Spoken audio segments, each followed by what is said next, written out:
Meskipun Anda sudah menguasai gaya dan sistem gaya dengan baik, Anda belum bisa menyelesaikan perhitungan-perhitungan di statika struktur tanpa menguasai konsep keseimbangan.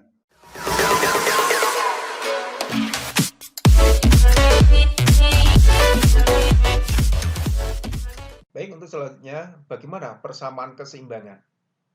Nah, itu tadi FBD itu menggambarkan kondisi gaya yang bekerja pada tumpuan dan reaksi tumpuan. Nah, setelah mengetahui semua gaya yang bekerja, selanjutnya kita masuk ke persamaan keseimbangan untuk dilakukan analisis. Persamaan keseimbangan untuk kolinier, ya, untuk kolinier. Jadi untuk gaya yang untuk gaya yang segaris, ya, itu artinya kalau segaris itu memiliki sumbu yang sama, ya. Jadi kalau searah X, ya X semua, ya. Jadi sigma Fx itu sama dengan 0. Nah, kalau di sini ada 3 gaya, F1, F2, dan F3. Berarti kalau antara F1 dan F3 itu dijumlahkan, sedangkan F2-nya itu sebagai pengurang, minus, karena arahnya berlawanan. Oke ya. Jadi sigma Fx sama dengan 0, atau artinya F1 plus F3 minus F2, ya, itu sama dengan 0. Nah, ini untuk koliner. Lalu untuk concurrent, ya, concurrent. Ini ada beberapa gaya, gaya F1, F2, F3, dan F4 memiliki arah yang berbeda-beda.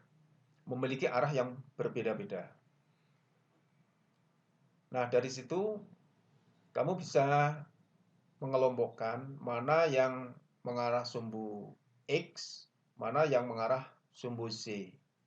Kita kelompokkan. Ya.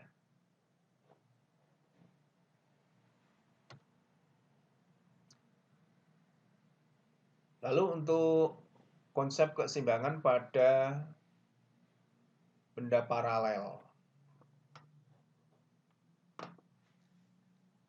Benda paralel. Ya. Untuk benda paralel bersama dengan kolinier, hanya saja tidak segaris, ya, tidak segaris. Ya. Nah, kalau paralel itu ada momen yang muncul di situ. Kenapa? Karena ada jarak yang ditimbulkan akibat dua gaya yang berlawanan. Ya. Jadi misalkan F1 dan F2, ini kan ada jaraknya. Ya, sehingga kalau momennya itu kan M sama dengan gaya kali jarak yang tegak lurus. Ya. Jadi M-nya itu sama dengan, ya, F1 dikali dengan jaraknya X. Misalkan X-nya di sini. Itu momen untuk di daerah sini. Nah, dalam konsep keseimbangan, semua gaya searah Fx itu sama dengan 0. Dan juga sigma M itu sama dengan 0 juga.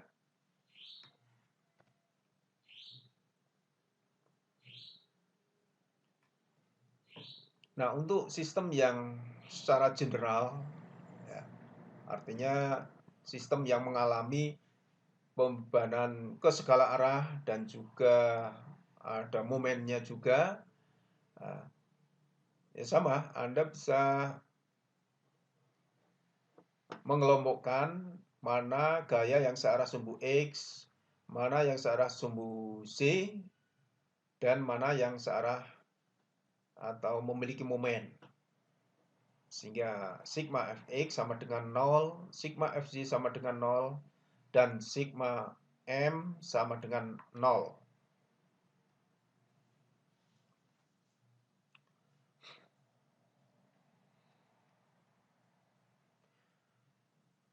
Baik, sebelum mengarah ke analisa statika yang sebenarnya, kita lihat dulu apa karakteristik gaya itu seperti apa. Karakteristik gaya. Nah, dengan mengetahui karakteristik gaya, kamu bisa lebih mudah dalam mengambil keputusan.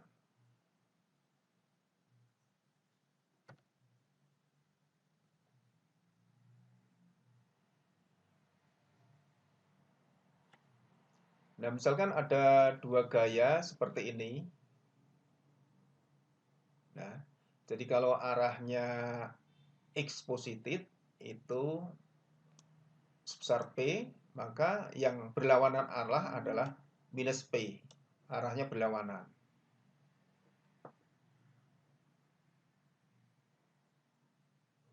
Ya. Jadi ini kalau kebetulan pada satu bidang yang utuh.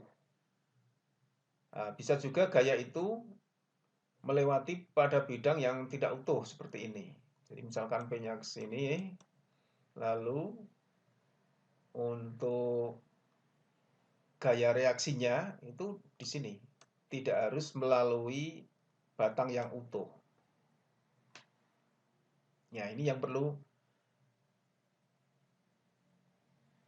dipahami.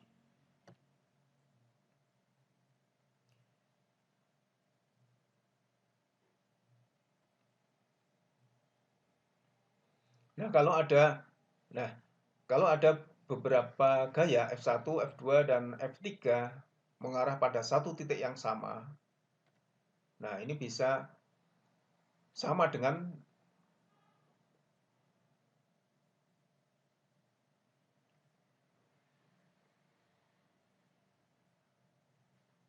apabila ada F1, F2, dan F3 mengarah pada satu titik yang sama, itu Anda bisa dekati dengan gambar seperti ini.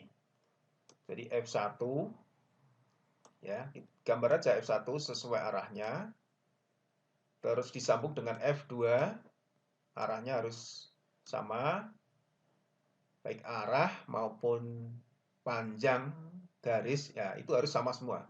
Lalu F3 ini juga harus sama. Nah, jadi dari gaya yang istilahnya mencar-mencar, gitu ya, Anda bisa menggabungkan menjadi satu seperti ini.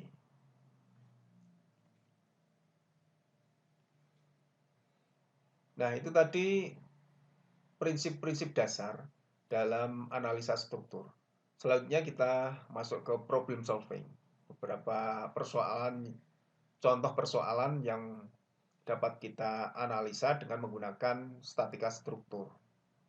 Yang pertama, ada sebuah konstruksi seperti itu, ya. Itu kalau itu konstruksi sebuah jembatan juga bisa, konstruksi rangka baja pada bangunan juga bisa. Nah, berapa besar gaya T dan C agar terjadi keseimbangan? Jadi C berapa, T berapa, ya, yang harus bekerja di situ. Ketika di sini diberi beban 3 kN, terus di sini 16 kN, lalu di sini 8 Newton. Untuk sudutnya sudah jelas. Ini 20, ini 40. Yang ini tentunya 90 derajat. Ini juga sama, 90 derajat.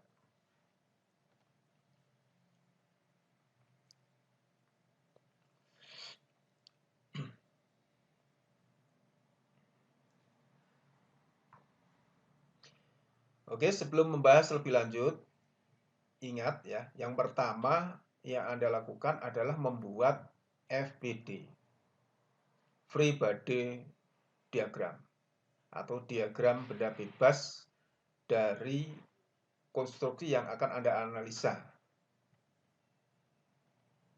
Nah, seperti apa kira-kira FBD-nya? Nah, Ini adalah FBD dari konstruksi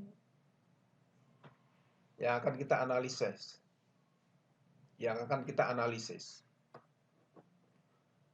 T-nya, nih, T-nya berapa? Kita belum tahu. Yang akan kita cari. C-nya juga belum tahu. Ya.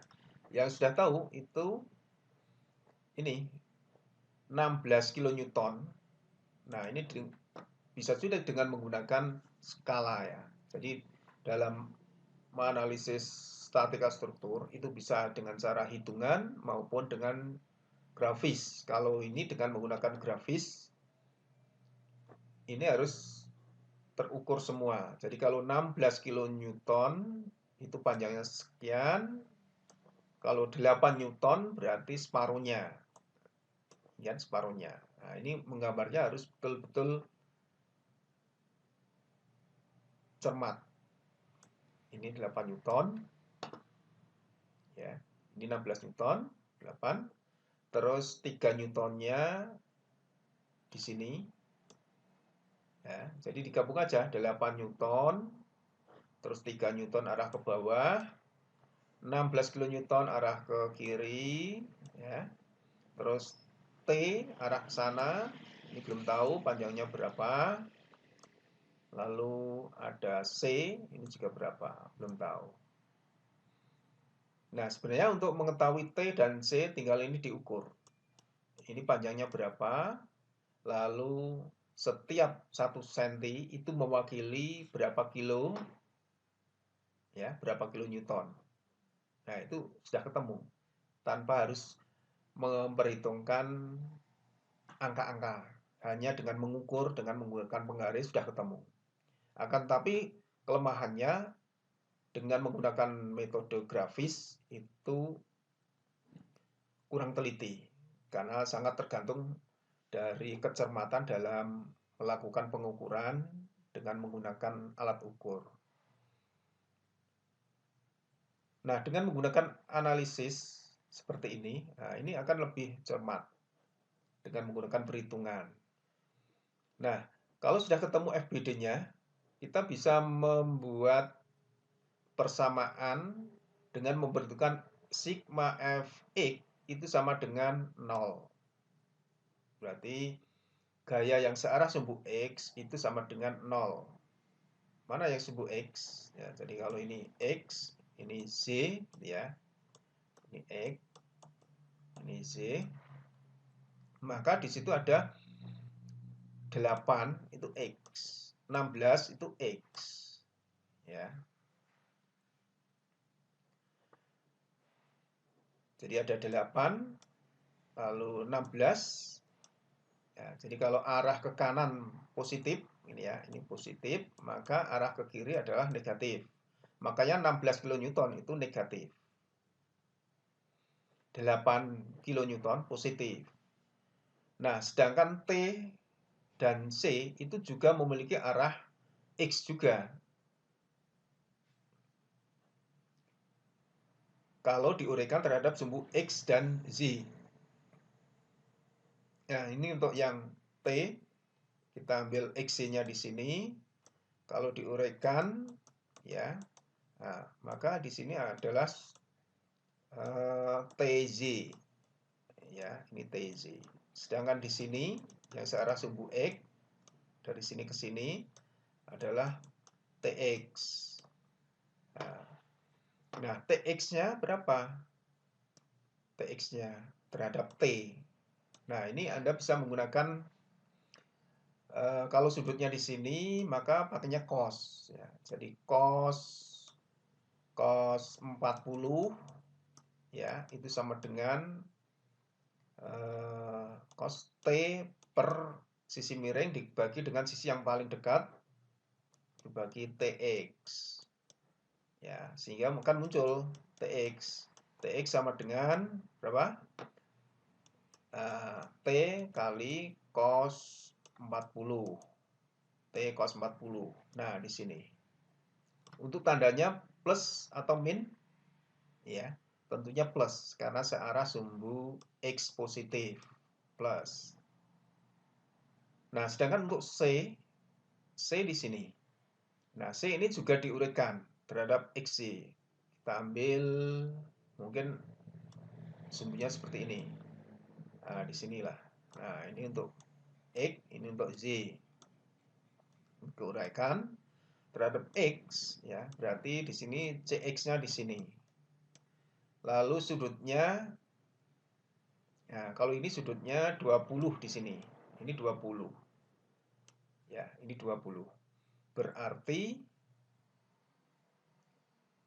kita gunakan sinus karena CX itu berada di depan sudut. Ya, makanya sinus. C sinus 20. Ya. Jadi udah semua. Jadi 8 plus T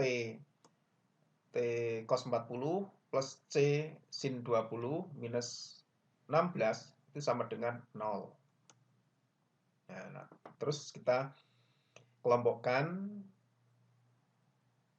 kita hitung ya, cos 40 itu berapa, sin 20 berapa, ketemunya ini. Ini yang sumbu X. Yang sumbu Z berarti sigma Fz sama dengan 0. Nah, caranya juga sama. Cuma yang kita perhitungkan adalah yang gaya searah sumbu X. Maaf, gaya searah sumbu Z saja. Di situ ada T sinus 40 min C cos 40 min 3. Ya, min 3 karena 3-nya arah ke bawah. Maka minus, sehingga akan ketemu sekian. Nah, dari kedua persamaan ini kamu bisa melakukan substitusi ya, dengan menyamakan salah satu komponen. Misalkan T-nya disamakan, maka ketemu C sekian. Setelah ketemu C sekian, kita masukkan salah satu persamaan, baik persamaan ini atau yang ini, maka akan ketemu T-nya. Nah, itulah cara untuk menyelesaikan statika.